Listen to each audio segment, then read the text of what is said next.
Hello everyone, চলে এসেছি অনেক দিন পরে আবারও একটি নতুন ভিডিও নিয়ে। আশা করি তোমরা সবাই ভালো আছো আর আমিও খুব ভালো আছি।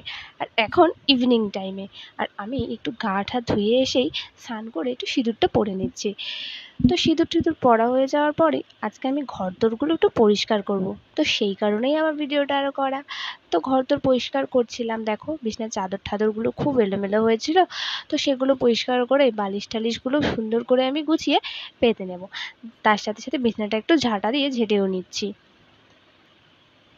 মেয়েদের তো কাজের কোনো শেষই নেই, সব সময় কাজ লেগেই আছে।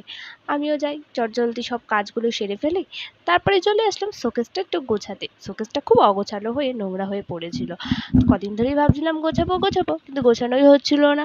তারপরেই ভাবলাম না, যে আজকেই সব গোছাই। তো দেখো আমার যেখানে এখানে টুকিটাকি সাজার জিনিসপত্র আছে সেগুলো আমি একটুখানি পুছে ভালো করে পরিষ্কার করে নিচ্ছিলাম। আর কলিং দিয়ে আলমারির কাজগুলো ভালো করে পরিষ্কার করে নিচ্ছি। আলমারির কাজগুলো প্রচণ্ড ধুলো পড়েছিল, আর পরিষ্কার না করলে তো আলমারিতে ধুলো পড়বেই। তো তার সাথে সাথে দেখো আমি শোকেসটাকে ভালোভাবে পুরোটা চকচক করে দিলাম ধুয়ে সাফ করে।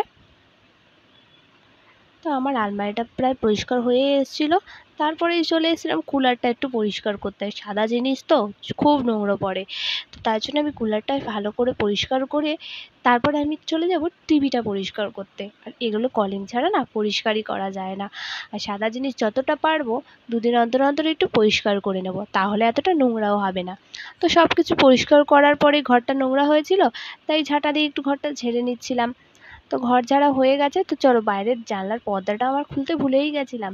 তো বাইরের জানলাটা একটু খুলে দিলাম। উফ, এখান থেকে যা সুন্দর হাওয়া আসছিল না, বলার মতো না। তারপরে ফাইনালি তোমাদের সাথে আমি আমার ঘরটা শেয়ার করে দিলাম। দেখো আমি কত সুন্দর করে ঘরটা গুছিয়ে রেখেছি। এই দেখো এই ফটো ফ্রেমটাকে আমি নতুন নিজের হাতে বানিয়েছি। তোমরা কেমন হয়েছে বলো প্লিজ। তা আজকের ভিডিওটা এই পর্যন্তই। তোমাদের যদি ভিডিওটা ভালো লাগে প্লিজ একটি লাইক অ্যান্ড সাবস্ক্রাইব করো। আজকের মতো টাটা।